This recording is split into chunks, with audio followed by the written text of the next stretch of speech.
Hey guys, thanks for tuning in. Today we are making creamy balsamic chicken and pesto roasted potatoes. We're going to start with our potatoes because they're going to take the longest to do. So we got some red potatoes here. You can do some cold potatoes, you can do fingerling potatoes. They would all work.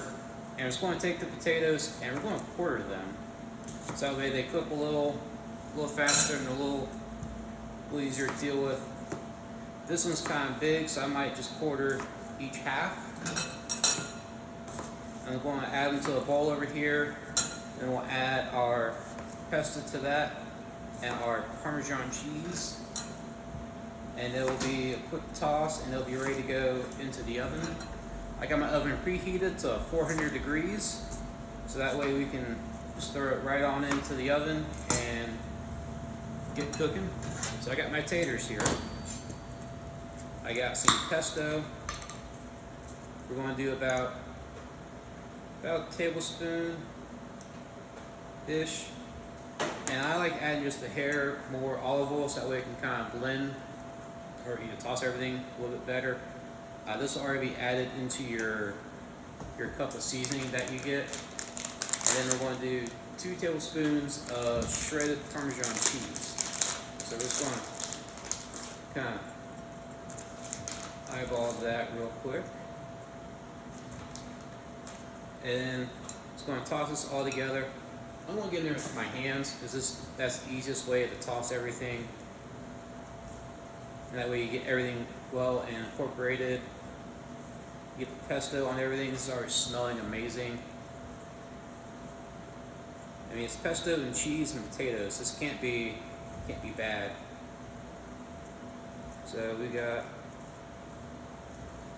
everything mixed up here. And I'm just going to put this on a lined baking sheet here. And alright. We'll kind of spread the cheese out, kind of clumped up a little bit, kind of spread that over the potatoes a little bit if you get some clumps. So our potatoes are ready to go in the oven. Let me grab this bowl. And we'll go ahead and throw these in for about 20 minutes. We'll give them a toss. Then we'll give them another 15-20 minutes after that. So I'm going to go throw these in the oven.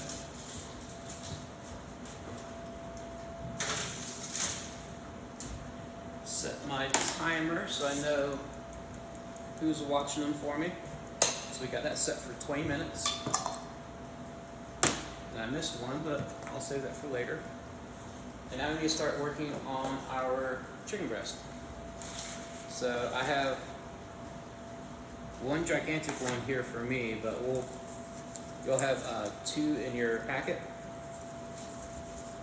So before I get my hands too messy, I'm going to go ahead and add my oil to the pan and light my pan. It takes me a little bit for my pans to get hot. And what we're going to do is we're going to take our chicken breast and we're going to essentially butterfly our chicken breast, open it like a book, however you want to call it. So we got it skin side down, and I kind of will come to the edge of my counter so that way my cutting hand can dip a little bit below and get a more even cut. And we're just going to start cutting a horizontal cut in our chicken breast. And now we have butterfly chicken. This one's pretty thick, so I think I'm going to cut one more out of it. Just that way everything cooks evenly.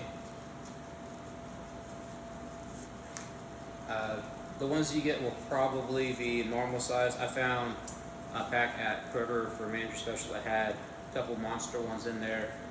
So that way and it's cheaper. And that way I can use them a little more. So I got my flour here. We're going to add a teaspoon of onion powder, teaspoon of garlic powder, teaspoon of Italian seasoning, salt, and pepper.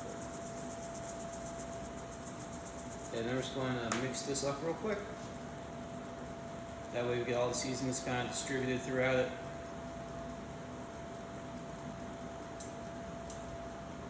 And we're going to take our chicken breast here, just put it straight into the flour. This will kind of give it a nice little coating. I'll move my foil around my pan a little bit. And then we'll kind of shake off the excess flour. I heard a light little sizzle in there, so that's good. We'll go about 3 to 5 minutes per side, because you want to kind of get a nice little sear on these. And here's our last one.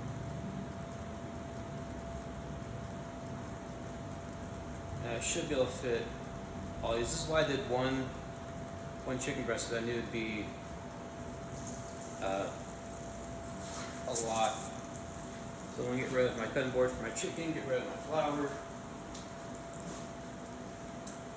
And now we can start getting everything else ready for our dish. So we need to chop some kale and some shallots and some garlic. We'll start with the kale, because it'll take probably the most time to do. Just going to take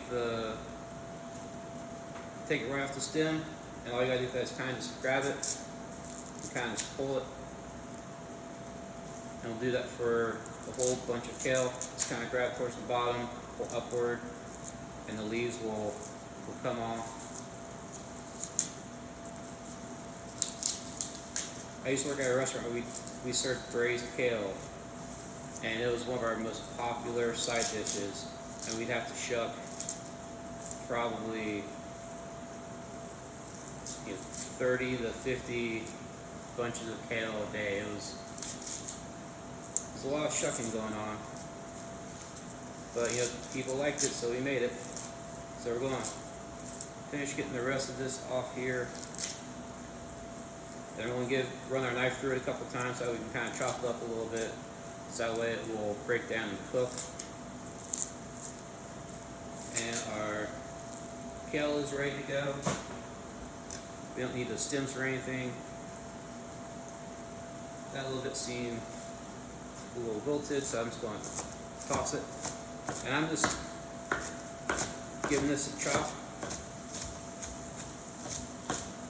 so that way it can cook faster.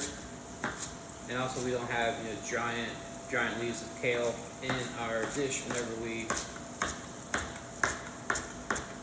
go to eat. So this is also a fun one that you can have little ones help with, because they can sit there and kind of chop away at this all that they want, or as long as they want. I know getting kids to eat green things is a little hard, but they'll do it if they see everyone else eating it, and sometimes if they get put their hands in it while they make it, they'll want to eat it too. So our kale is ready to go. I need some tongs for my chicken. So I just want to take a little peek real quick. This is still pretty blonde on there. You want to get kind of a little golden brown on there whenever you get done, or before you flip them. For our shallot, we're going to take the stem end off, and we'll cut it in half lengthwise. Think of it like cutting an onion, because shallots are kind of they're like baby onions. They're a whole other plant botanically, but they're in the same family. So you last little bit of the skin off there. I just want to cut just like an onion, so we're going to cut some strips out of it. and then we'll give it a turn and give it a dice. So we'll just run our knife through it, give it a nice little dice. Our chicken's sounding great, so we'll push our shallots up there and we'll do the other one. There's a little bit of green mixed into shallots, it's okay. It's all going to get cooked down anyway, so it'll be alright. We're not going to add them at the same time, but if there's a little bit mixed in there, it'll be okay. Get our other shallot chopped. Push that up to the side. Now I need to get our garlic ready. So just going to kind of smash our garlic cloves here. We've got 3 of them. Peel the skin off of it.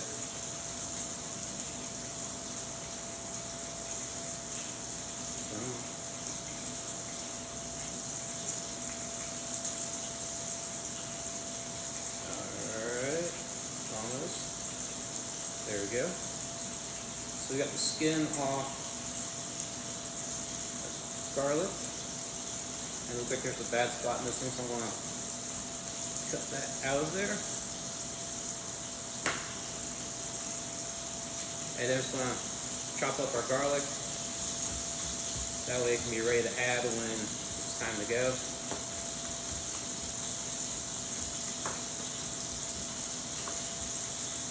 And we're going to finish chopping this up. And I think our chicken might be ready for a flip.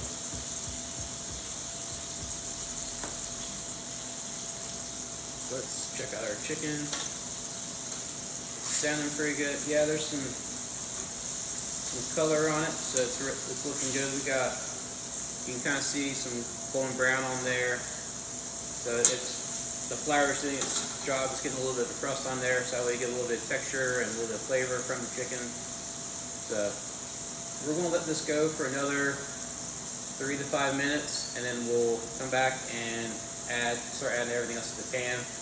So we'll see you in just a couple minutes.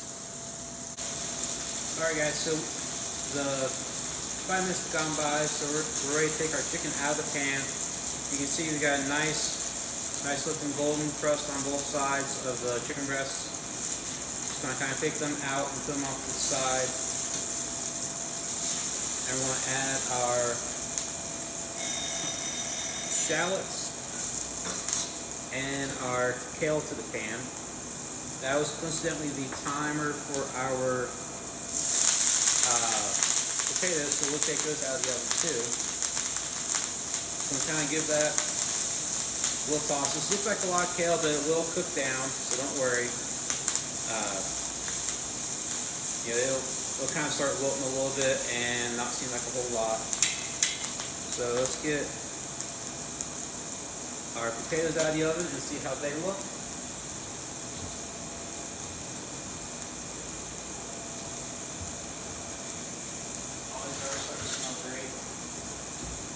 So they're looking pretty good. I was going to kind of, can't see them over here. We're going to take them over here and kind of toss them a little bit.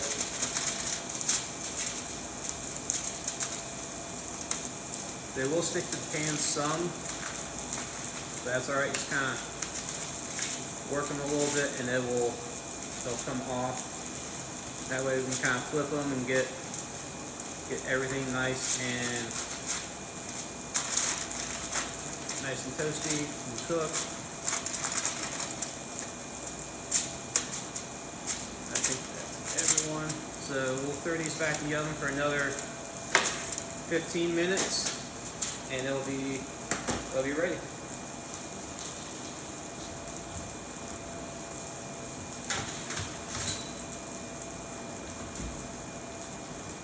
I'm going to set my little owl so I know who's watching my stuff. I'm going to grab this spatula real quick so we can kind of start moving our kale and our shallots around. And you can already start to see this is starting to wilt quite a bit. which is good. You want it to, kind of cook down a little bit. I'm going to add just a splash more oil to the pan.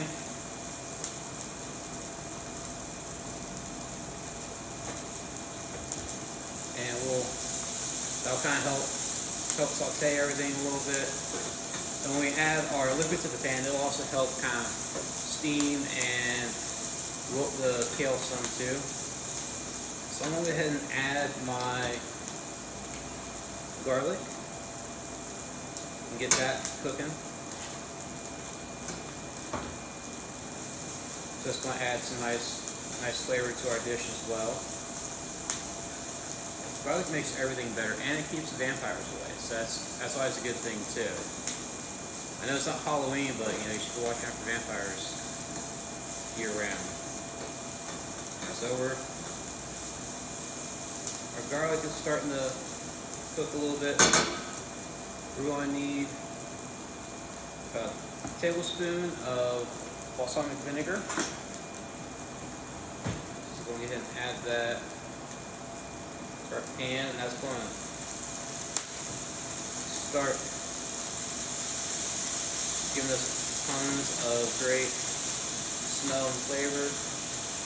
Got some chicken broth here.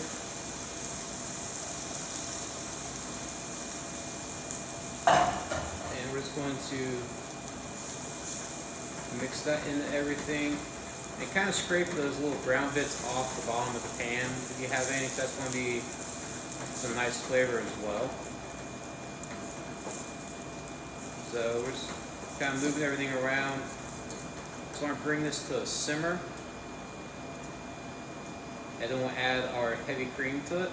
I need my cup back so I can measure out my heavy cream.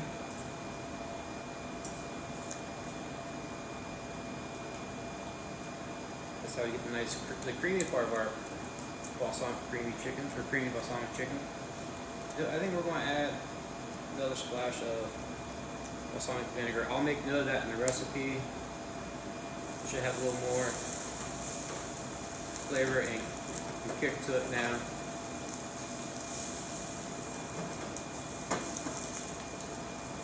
So our kale is looking nice and wilted. Our sauce is starting to heat up. This is smelling amazing already, just from the shallot, the garlic, and the chicken broth kind of combining with the brown bits that were in the pan left over from the chicken. We're getting some great smells. This is going to have a nice, great flavored sauce to it.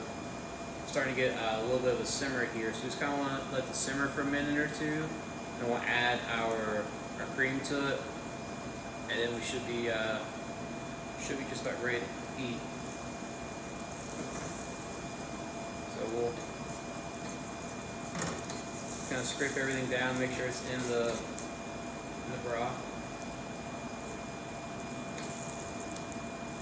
and we'll just kind of watch it bubble away. We'll come back in. There's not too much broth in here, so we can let's go ahead and add our cream and mix it all up.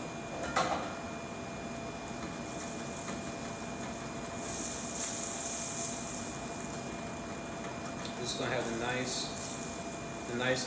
nice gravy color to it. It's going to have that light brownish color that you can have from gravy. I'm just going to kind of let this. You want to let this come up to a simmer, then we'll add our chicken back to it and let it kind of all simmer together for a couple minutes. So that's that hard waiting for all the deliciousness to happen. So we'll be back in a minute or two once this is ready to go. So keep cooking, and we'll see you in a second. Alright, our sauce is looking pretty good, so we're going to go ahead and add our chicken back into it. Kind of let it cook in the sauce for a minute or two, so that way it can kind of take on the flavors of it. And everything can kind of marry together. So we should be be ready in just a minute or two, and then our potatoes will be out too. So we'll come back when our potatoes are ready, and we'll pull everything out together. Alright, so our timer went off for our potatoes. We're going to grab those out of the oven. Our chicken's ready to go, so we're going to plate everything up and be ready to eat. So let's go get those potatoes.